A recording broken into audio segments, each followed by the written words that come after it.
Hi guys, this is Drew from Tactics Talk 40K.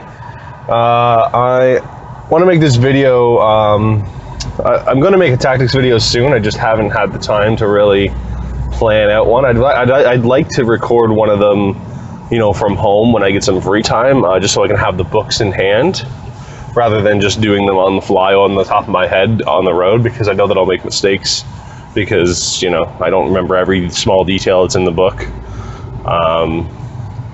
But today I want to talk to you guys about Warhammer Fantasy 9th edition. 9th edition, well, it's coming, so be prepared. There's a lot of upset people, very upset people. And I was upset, I'm not going to lie. There was a time where, I was very hurt that I was hearing that all the books are getting pulled off the walls and that the game might be a skirmish game and there's going to be round bases and all this stuff. Yeah, those are big changes, for sure, especially when you think about the army books being pulled. But if you think about it in the grand scheme of things, this needs to happen, guys. This absolutely needs to happen. And the reason I say that is because if you, at least in my community and from what I've been seeing online, is that fantasy is dead. Fantasy 8th edition, nobody's playing it in stores that I can see. Nobody's playing it, or nobody's buying stuff from the stores. The walls are 100% stocked all the time. They're starting to gather dust, and it's very sad. But Warhammer Fantasy 8th edition has, I believe, ran its course, and it had a really good run. I think that Warhammer 8th edition is a very good game. It's my favorite game of all the games the Games Workshop makes, maybe with the exception of Lord of the Rings occasionally. But that aside, I think Warhammer Fantasy 8th edition needs to make a major change. And the reason I say that is because they need to make it easier for people to start Warhammer Fantasy. Warhammer Fantasy right now is a tremendous investment in time and money in order to just play the game. In order to play Warhammer Fantasy, it's not going to be any kind of learning experience unless you play at 1250 or above. And even then, it's still just a learning experience. It's not really a full game. You're only going to get certain aspects out of it and certain concepts out of that game. In order to have a full, proper game, in my opinion, I think you need to be playing at least 2,000 points before it actually feels like a game. Which is fine. I like playing in large-scale games. For me, that's good with me. I don't mind buying lots of models, painting lots of models, because, hey, I'm a collector and a painter and a player, so it all works for me. But for many people, if you think about the Warhammer 40K world, people can pretty much pick up anything they want, put it on the field and play. And that's it. That realistically, it'll work. And 40K is a lot of fun at 500 points. You can play 40K at 500 points, which is essentially like a box of troops, an HQ, and one special guy, and that's still a decent. You're gonna have. It's not gonna be boring. It'll be entertaining, at least. It's gonna take 30 minutes to play, so you probably crank out 6 games in a day if you're playing just 500 point games. But in fantasy, you can't do that. In fantasy, there's no entry point level where you can play at a small level. There's no little game you can have with a friend that you don't have to bring hundreds of models to a store or to another friend's house, spend hours setting up, spend hours setting down, spend time fixing models that broke and putting them in and out of your cases. That's the biggest flaw with fantasy. Fantasy is just too much work. If you think about it, if you're playing, let's say vampire counts, you need an absurd amount of models to play vampire counts. You need to buy first of all, you need to buy tons of skeletons is the most effective way to fill your core, or ghouls. But ghouls, they're just not that effective. They're just too expensive for what they do. So skeletons, in my opinion, are the most effective way to get the bang for your buck out of the vampire counts core. And you think about it, only 5 points a skeleton. 5 points a skeleton, that's insane. You need to get 25% of your army in core. That's a lot of skeletons. That's a lot. If you're playing 2,000 points, that's 500 points of skeletons. That's a lot of skeletons. Not to mention the fact that if you take Master of the Dead, you could even go beyond your starting size of skeletons, which means you're going to have to paint a few extra skeletons. So that's a lot. Like, you're looking at 100 models just right there, basically. 100 plus models. That's insane. That's just your core. That's not including like any other, like, you still have, that's only for 25% of your army. You need to have another 75% filled out too. Now, yes, you're going to have bigger stuff like Terrorgeists and Lords and stuff to fill those slots fairly quickly. But you're still going to have to fill a special unit of Graveguard or something like that, or Black Knights or something of that nature to finish the list. And that's a lot. Like, that's a lot of models to commit to. And realistically, it's really monotonous if you think about it as somebody who plays 40K, and I'm trying to get if you try and get a 40K player into fantasy right now, like with the new rules, you know, obviously we know the new rules are coming, so no one's getting into fantasy. Everyone's waiting for the new rules. But I mean, if you think about a year ago, if I was trying to get a 40K player into fantasy, they're going to look at it and go, well, how many models do I need to get started? And I'm like, well, what do you want to play? They're like, well, I really like the look of, you know, orcs. It's like, oh, okay, well, you're going to need to buy like 5 boxes of these orcs just to fill your core, or like a whole bunch of boxes of goblins just to fill your core. And for most 40K players, that's not fun. They don't want to do that. They don't want to just invest huge money in models they don't want just because they need to. And I agree that you should have models that you don't, not necessarily want, but models that you wouldn't take unless you had to take. And to me, that's what makes the game fun. I like to have lots of infantry on my, even when I play 40K, I bring lots of troops. Because it just makes the game more fun. You have more guys to throw away. You have more pawns to feed the fire of your game, basically. And in 40K, a lot of people who play 40K just want to take like all the elite special stuff. There's nothing wrong with that. There's nothing wrong with someone saying, hey, I want to take all monsters. And realistically, if you think about it, if you're playing fantasy, let's say a pseudo unbound fantasy game, and you're playing against an all monster list, you don't care. You can bring things to deal with that kind of list, just like you can in 40K if you're playing against an all knight army. There's things you can do to stop those armies. It's not like it's an unkillable, unwinnable scenario where someone's taking like 4 Terrorgeists and like, you know, a bunch of Vampire Lords and some Hex Wraiths. Like, yeah, it's going to be annoying, but you can stop it, you know? Anyway, what I'm trying to say is, don't get discouraged. A lot of people are jumping ship, like you can tell. I just went on eBay and found an entire, like, basically like the entire Chaos range. Like the entire Chaos, the Space Marine, or Chaos, Warriors of Chaos and Chaos Demons range for sale online. From somebody who literally just bought, like, multiples of every single Demon and Chaos box for fantasy.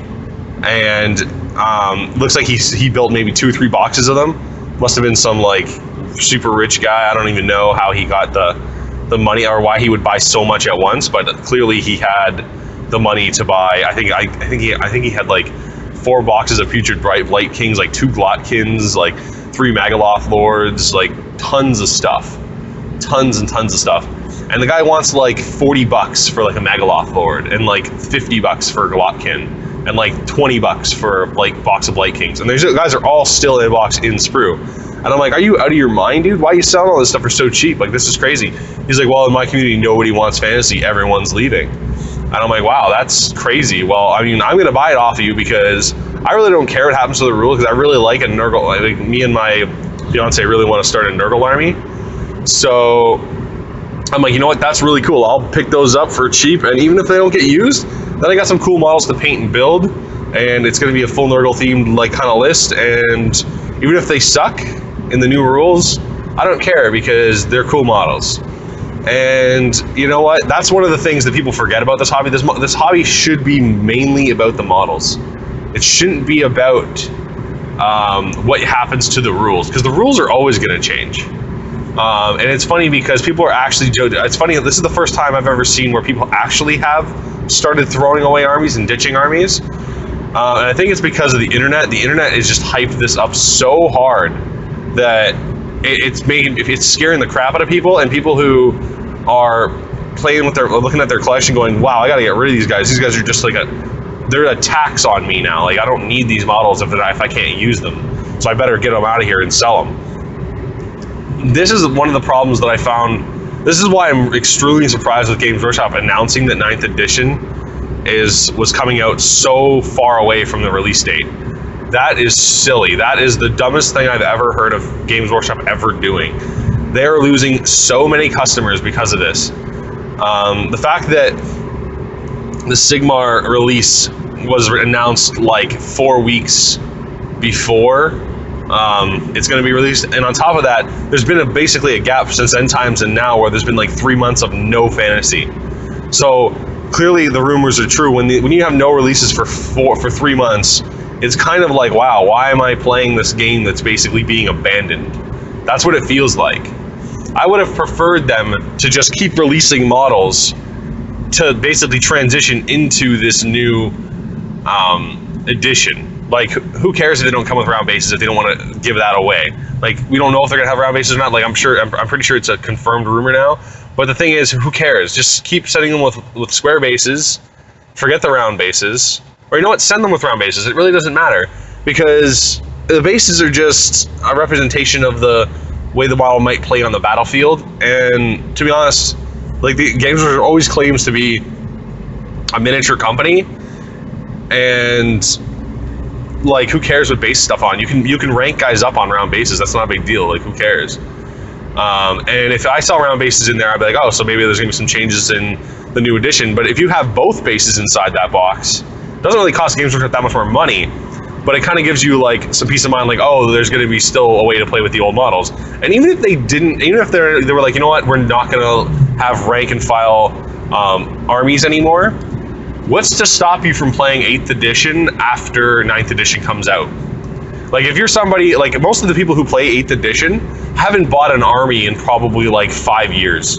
Like, it's absurd. I watch lots of guys do these battle reports, and I see these fantasy armies they're playing with. I'm like, wow, they're still playing with that army. That's crazy. It's been like 3 years. They're still playing with that same Wood Elf army. They're still playing with that same Dwarf army. And I'm like, okay, so you're not really investing. You're not spending any money on this hobby. And then when they talk about it, like how they got the army, they're like, oh, I bought it used from some guy for like $50. I'm like, oh, okay, well, clearly you're not someone who contributes to the fantasy, sales. So therefore, clearly the fantasy community, the fantasy wall can just go away, and it will not affect you. Because look at it this way: there are so many miniature games out there, so many. Battlefleet Gothic is the perfect example. Battlefleet Gothic in my area, people play it all the time, and that's because there's a community for it. Like, there's like a whole group of like 15 guys who play Battlefleet Gothic still, like, at my store all the time. And it's like, wow, you guys playing BFG? That's awesome. Like, I didn't know that people still played Battlefleet Gothic. It's like, yeah, we've just been keeping it going. I'm like, right on, that's awesome. And you know what? They've made their own little changes and tweaks to the rules for the little circle of friends, and they're having a great time. They're having so much fun. And I'm like, you know what? That's awesome. That's great that you guys are doing that. So what's to stop you and your group of friends, and your hobby community, from doing that? What stops you guys from doing that? And it's not even like the miniature range is going away. You're still going to be able to start a new army, like an 8th edition army in the future, and then use it with the 8th edition rules. Like, you're still going to have the rule books. You're still going to have your Kodak, your army books. You're still going to even be able to download them online for a while, I'm sure, and you'll be fine. Or if not, you can just download the PDFs. Like, who cares? Like, who cares if you can't get the real army book? Just get a PDF online. Like, it's no big deal. You can still get all your rules. You can still use everything that you want to use. And yeah, like, I don't understand why everyone's freaking out. Like, it's funny because when we transitioned from last edition to 8th edition, or 7th edition to 8th edition, we had the same people talking, you know what, I'm never playing this game, it's changed too much, I don't like it, blah, blah, blah. And 7th to 8th was huge. Like, 7th to 8th was massive, a big change. The whole magic lores were all added, which is crazy. Like, that added so much to the game. But the thing is, yes, I understand it's adding, we're not removing stuff, but some stuff did get removed and people were upset. People didn't like the magic phase. People were like, you know what, I don't like magic, I'm going to jump away. And you know what, some of those people did leave. Some of those people were like, you know what, I don't like the rules, I'm not playing. And that's perfectly fine. If that's what they want to do, that's fine. no one is going to criticize you for saying I don't like a game. But to start bashing on the new edition of 9th edition before anyone even knows how it's going to play or what it's going to be, it's kind of silly.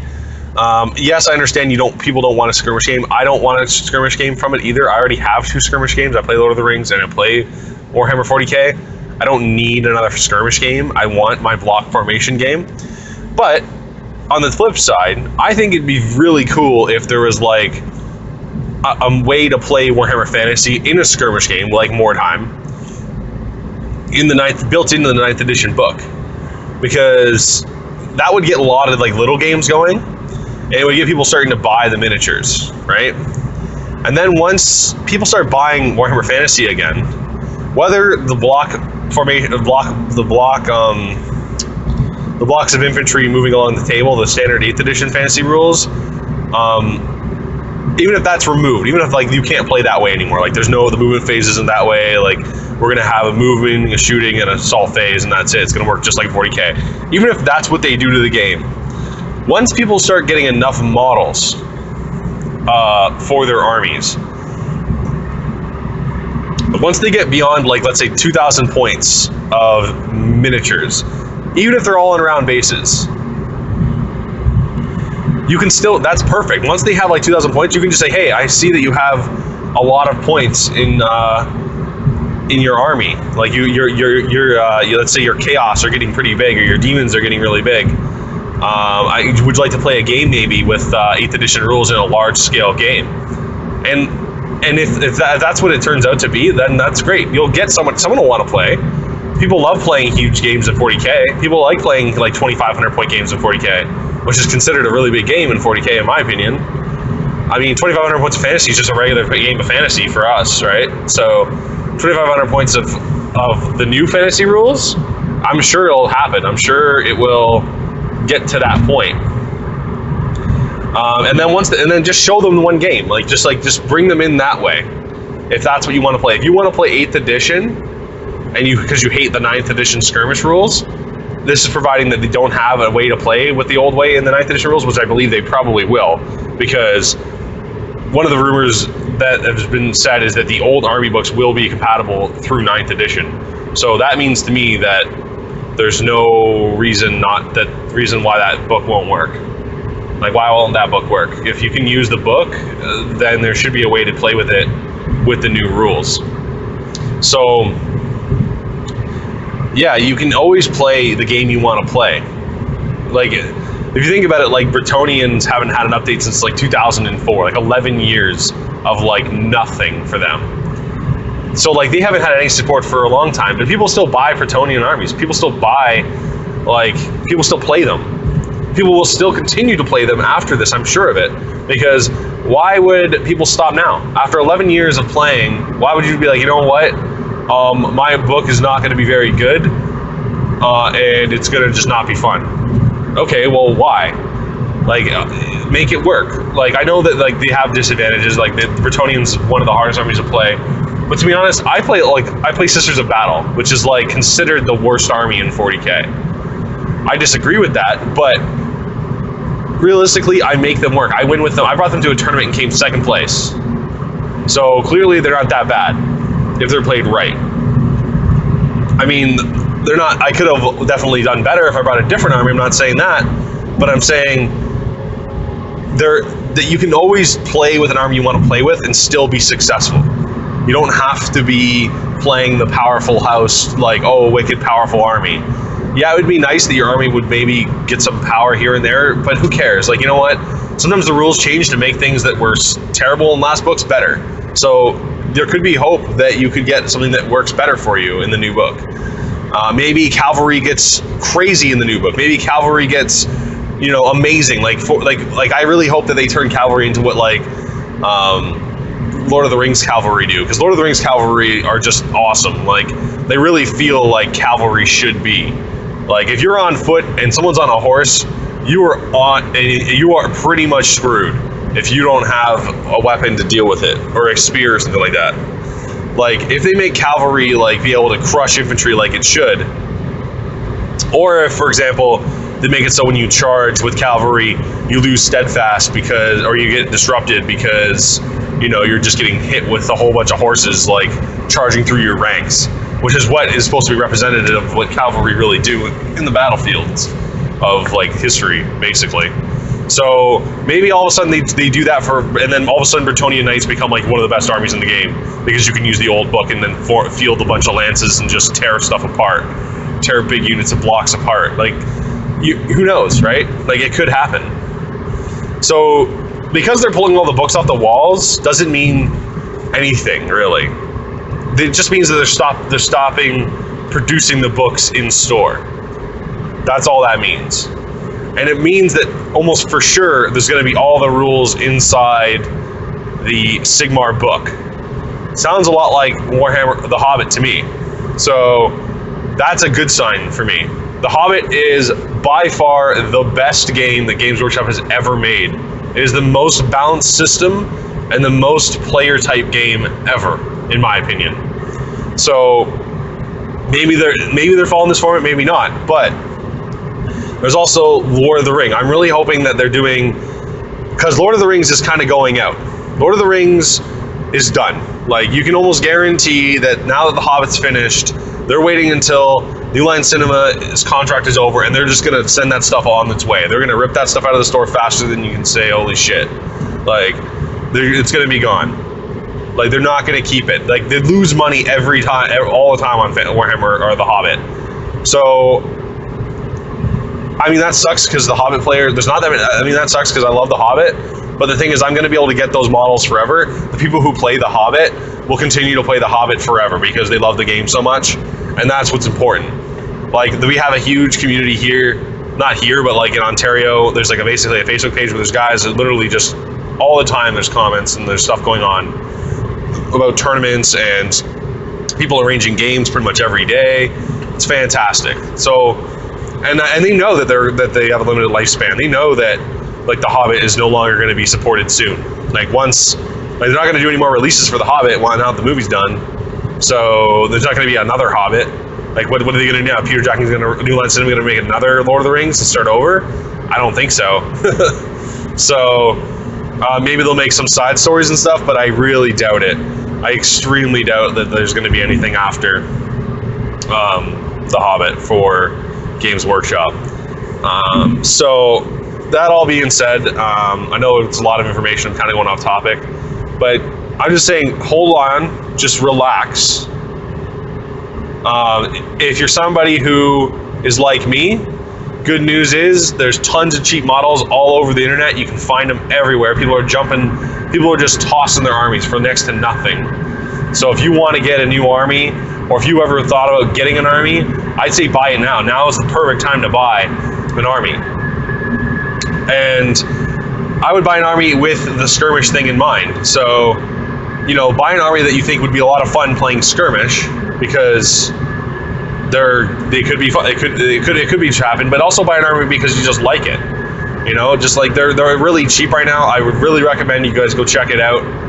Anyone who is here for fantasy for the long haul, because I'm not going to go anywhere. I'll play fantasy no matter what it becomes. I'll also probably keep my 8th edition book if they get rid of the skirmish game.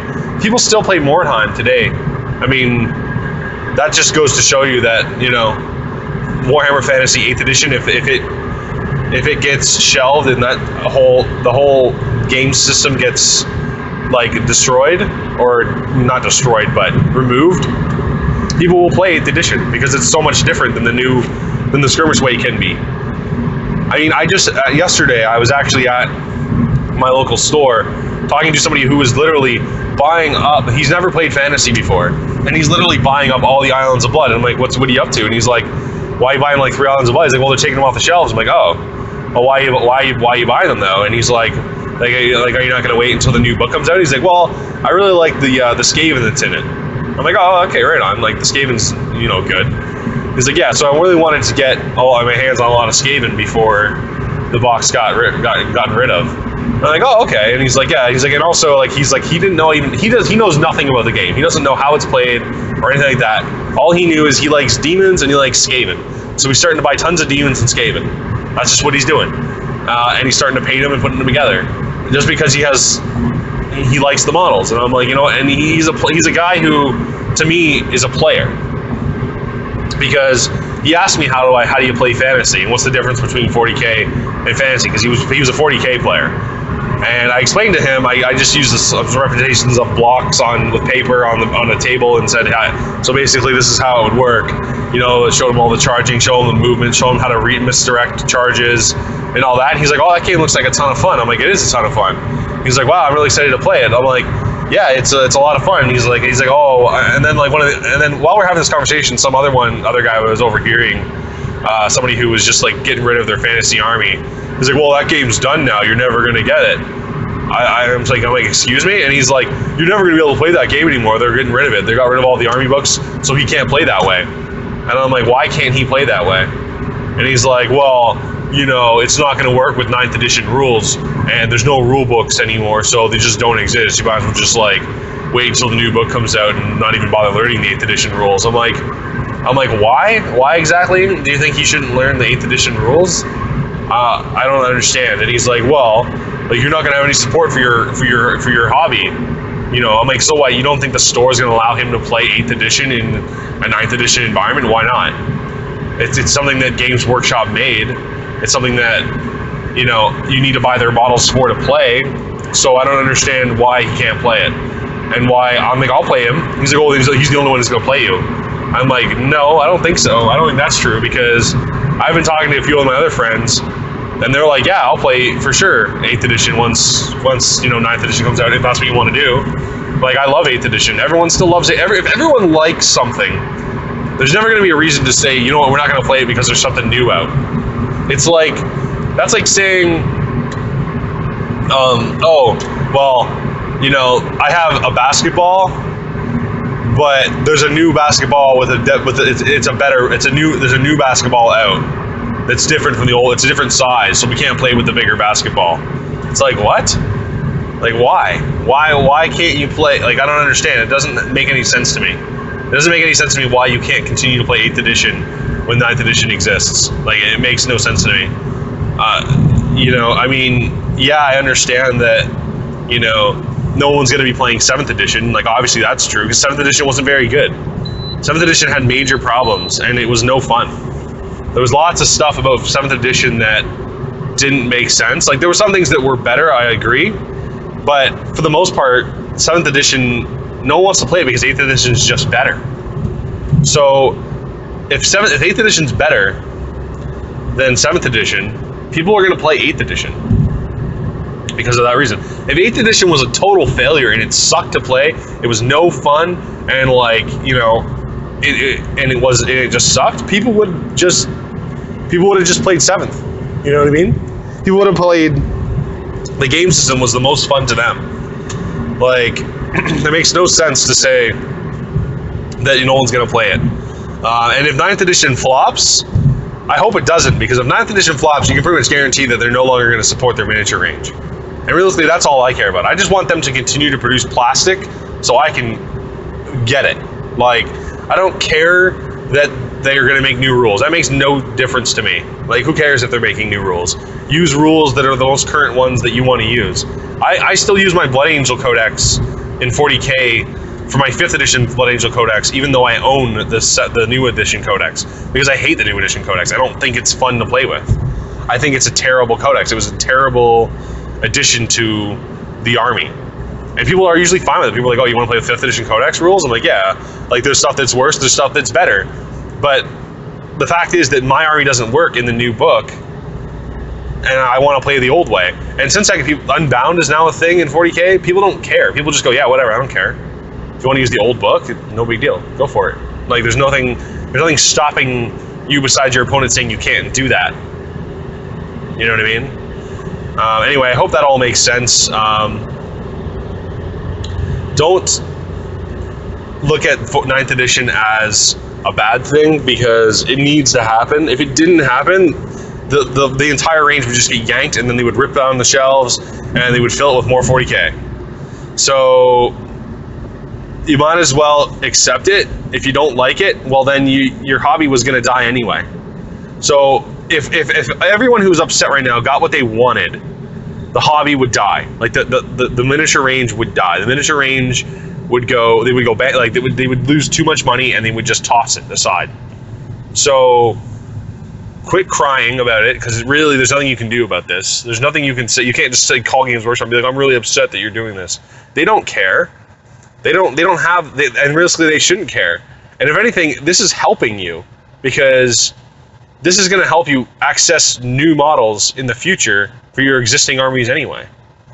So, and it's also going to ensure that the models that are already existing are still going to be, continue to be molded and sold. If they stop selling Warhammer Fantasy, there's a lot of people who play Warhammer Fantasy. If you compare it to how many people play Battlefleet Gothic or how many people play The Hobbit, there is a lot more fantasy players out there. There is tons of fantasy players out there in comparison. So it's probably the second biggest miniature game, really. Like if you think about it, Warhammer game 40K is the biggest, obviously. The next biggest has to be Fantasy. War Machine is nowhere near close. War Machine is tiny on a global scale of how many people play it in comparison to Warhammer Fantasy. Warhammer Fantasy is massive. It's not as big as Warhammer 40K, but it's still a huge amount of player base. So if you wanted to get a new army, let's say if Fantasy, let's say 9th edition fails and all the miniatures get pulled from the shelves, and then let's say 3 years from now you want to start a dwarf army. Well, you're looking at pretty much secondhand for every single model you're going to be buying at this point, because there's not going to be any new dwarves out there. And yeah, maybe people will move on to something different. Maybe they'll go on to one of these independent games, but maybe it's just too much investment to do that. Maybe you just can't get one of these independent games, or maybe there's no one in your area who plays it. But there's 5 friends that play Warhammer or own 40 fantasy armies. They're not going to just throw them in the garbage. They're still going to want to play with those armies once in a while. They'll probably get shelved for a lot of the times, but if you think about it, I don't play that many fantasy games a year. I maybe play 3 fantasy games a year. So it's not a big deal that you can't play. There's going to be a new book out. There's no reason to freak out, because they need to do this. They need to keep the hobby going. I think it's I really like what Games Workshop's doing with the way they're going to get people into the hobby, by buying small scale armies and then being able to play with a large scale game. That to me is amazing. That's a brilliant idea, because let's look at it this way. I would be very surprised if there wasn't a way to play with a 2,500 point game of fantasy, because it makes no sense for them to say, you know what, you got too many models, you better start a new army if you want, you can't get more than that. Because the people want to field all their miniatures. People want to play games with all their miniatures. And I guarantee you, there's no way they're not going to have the skirmish game of fantasy with 2,500 points. That's just ridiculous to me. That just sounds ridiculous. I mean, especially since and the reason why I say this is, if you think since they've said that the old books will be compatible in 9th edition. Okay, so let's say you're playing the Vampire Count book again. So you're going to have 5-point skeletons. You're going to play a 2,500 point skirmish game. Are you insane? You know how long it would take to move that many models? No way. No way. They're going to be using movement trays. They're going to be using all the stuff that was in 8th edition. I guarantee you. They might be pulling the movement trays out of the stores, but that doesn't mean that you're not going to need them. They're going to still probably have them online. They need, let's face it, they need to start pulling stuff out of those stores, because if you've ever looked into a Games Workshop store recently, there is so much crap inside that store now. There are more boxes, they can't store even half the range anymore. If you look at how many models are on the Games Workshop website, they don't even carry half of the stuff, because it's just, there's not enough room for it all. And movement trays are going to be those specialty things where you're going to be playing a big game of Warhammer. Oh, okay, well then you might need movement trays. But if you're playing 1,000 points, you probably won't need movement trays, because you're probably just taking, a couple squads of 10 guys that are going to be moving around, and then you're going to take a lord, and you're going to take a monster, and that'll be your 1,000 points, with some upgrades and stuff. That'll be your army. So you won't need a movement tray for that size of game. If you're playing 1,500 points, well, still, you're not going to really need a movement tray. You're not going to need, I don't think there's going to be this 25% core thing. I can pretty much guarantee you that's gone.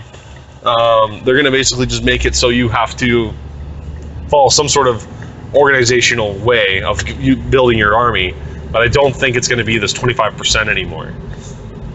Mainly because I think that's what makes it the armies model counts so high. And it doesn't really make Games Workshop that much more money if you think about it. Because, yes, they like it when you buy 5 boxes of skeletons, they make a bunch of money there. But the thing is, you would have still spent that money on other models you would have rather own than that. Like, if you had the money to buy 5 boxes of skeletons, then you got the money to buy, 2 Terrorgeists, like, it's just the way it is. So, anyway, guys, that's it for me. I'm at work today. So, have happy wargaming, and stay calm, and play 8th edition.